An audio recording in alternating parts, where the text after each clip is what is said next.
इस पुस्तक के संक्षिप्त परिचय के विषय में ये कहना चाहूँगा कि ये पुस्तक इस उद्देश्य के साथ लिखा गया कि देवरिया जनपद में वर्तमान में पढ़ रहे स्नातक, स्नातकोत्तर, परास्नातक, हाई स्कूल और इंटर कॉलेज के विद्यार्थियों के अंदर राष्ट्र भावना, देशभक्ति, जन्मभूमि और जन्मस्थान के प्रति सेवा का भाव जागृत हो। आपको स्मरण कराऊं कि बाबा राघव दास ऊना के मूलतः रहने वाले थे। इनका पूरा परिवार प्लेग की महामारी में गुजर गया। परिवार का एक सदस्य नहीं बचा। अंततोगत्वा स्थिति ये बनी कि अपने बहन के घर जाकर के इन्होंने अध्ययन अध्यापन किया। स्थिति यूं हुई कि उस प्लेग के महामारी में बहन और बहनोई भी ईश्वर के सिधार गए, अर्थात अब बाबा राघव दास के पीछे कोई नहीं रहा। वो घोर निराशा से और इस आशा के साथ कि परिवार में तो कोई नहीं है, लेकिन काशी यदि हम जाते हैं तो हमें अवश्य कोई ना कोई ज्ञान का द्वार खुलेगा, ईश्वर हमें कोई मार्ग दिखाएंगे। ऐसे में वो काशी आते हैं और महावीर प्रसाद द्विवेदी द्वारा संचालित उस समय तत्कालीन प्रकाशित पत्रिका सरस्वती में वो अनंत महाप्रभु के विषय में सुनते हैं। अनंत महाप्रभु मूलतः बरहज आश्रम में रहा करते थे। उनके बारे में प्रसिद्धि थी कि वे कभी सोया नहीं करते थे, अर्थात उन्हें शीतलीकरण की सिद्धि प्राप्त थी। वो बैठे बैठे ही सो जाया करते थे। आप उनको प्रत्यक्ष अनुभव नहीं कर पाएंगे कि वो सो रहे हैं या जगे। उनको उन्होंने अपना गुरु बनाया और गुरु बनाने के बाद से स्वतंत्रता आंदोलन 1920 के बाद उन्होंने स्वतंत्रता आंदोलन में अपनी महती भूमिका दी। तत्कालीन 1920 में गोरखपुर जनपद जो आज के समय में देवरिया और कुशीनगर संपूर्ण एक साथ एकत्रित था, उसमें कांग्रेस के साथ मिलकर के वे स्वतंत्रता आंदोलन में भाग लेते हैं और अनेक क्षेत्रों में वे कार्यों को संचालित करते हैं। जैसे 1920 में, 1922 में, चाहे वो असहयोग आंदोलन हो, सविनय अवज्ञा आंदोलन हो, भारत छोड़ो आंदोलन हो, प्रत्येक आंदोलनों में वो एक नेतृत्वकर्ता के रूप में उभरते हैं।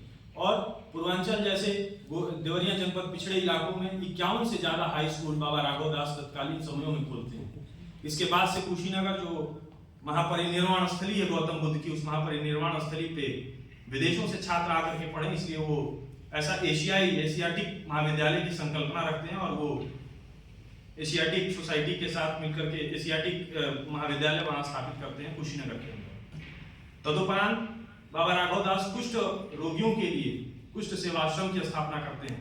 लाला लाजपत राय की सैंडर्स द्वारा लाठी से पीट करके जब हत्या कर दी जाती है तो वो बरहज आश्रम में उनके लिए स्थल बनाते हैं और साथ में उनके नाम पर एक केंद्र बना करके लोगों के अंदर स्वरोजगार की भावना प्रज्वलित करने के लिए लाला लाजपत राय भवन ऐसा लोकार्पण और शिलान्यास करते हैं।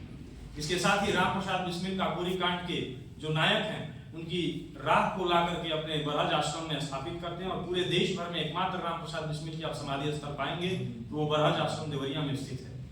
बाबा राघव दास यहीं नहीं रुकते हैं। उनके व्यक्तित्व का अंदाजा जैसे पूज्य गुरु जी ने बताया कि चौरी चौरा कांड, जिसे हमने उस पुस्तक में कार्रवाई के रूप में उद्धृत किया है, क्योंकि वह कांड नहीं वो कार्रवाई है। वो उस समय तत्कालीन ब्रिटिश सरकार की जो क्रूर नीतियां थी उसके प्रतिक्रिया स्वरूप वो जवाब थी। तो मालवीय जी से मिलकर के इतने सारे लोगों को हाई कोर्ट से वो फांसी के फंदे से वो मुक्त कराते हैं। तदुपरांत भूदान आंदोलन में इतनी उनकी महत्वनीय भूमिका है कि स्वयं विनोबा भावे जी उन्हें भूदान का हनुमान कहते हैं। बिहार के और देश के प्रथम राष्ट्रपति रहे डॉक्टर राजेंद्र प्रसाद जी से उन्होंने जब बिहार गए तो 20 एकड़ की जमीन भूदान आंदोलन में उन्होंने प्राप्त किया। इसके साथ ही 1948 में एक ऐसी स्थिति उत्पन्न हो जाती है कि सन 1934 में कांग्रेस के अंदर समाजवादी धड़ा अभी पुष्पित और पल्लवित होता रहता। समाजवादी धड़े के नेतृत्वकर्ता आचार्य नरेंद्र देव, जो भारत में समाजवाद के पितामह और प्रणेता कहे जाते हैं, 13 सदस्यों विधायकों के साथ तत्कालीन उत्तर प्रदेश की सरकार पंडित गोविंद वल्लभ पंत के मुख्यमंत्री के नेतृत्व में वो इस्तीफा दे देते हैं। स्थिति ये बनती है कि उपचुनाव कराना पड़ता है। आप अपने आप को उस तत्कालीन समयों में लेकर के जाइए, कितनी विकट चुनौती है। देश आजाद हुआ है, एक तरफ कांग्रेस इस बात के लिए सशंकित है कि अब चुनाव होना है, ऐसे में उपचुनाव होता है।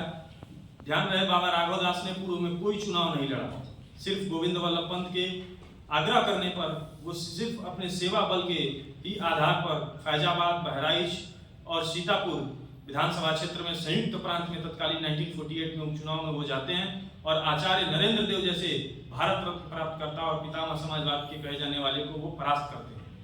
और इस पुस्तक में जो सबसे अत्यंत जो अन्य जगहों पर आपको प्राप्त नहीं होगा, मैंने 1949 के लेजिस्लेटिव असेंबली के भाषणों का संकलन किया विधानसभा में विधानसभा अध्यक्ष जी से मिल करके, तो वो सारा जब निकला तो उन सभी चीजों का जो संकलन है उससे पता चलता है कि बाबा राघव दास अपने समय से कितना आगे विचार किया करते थे।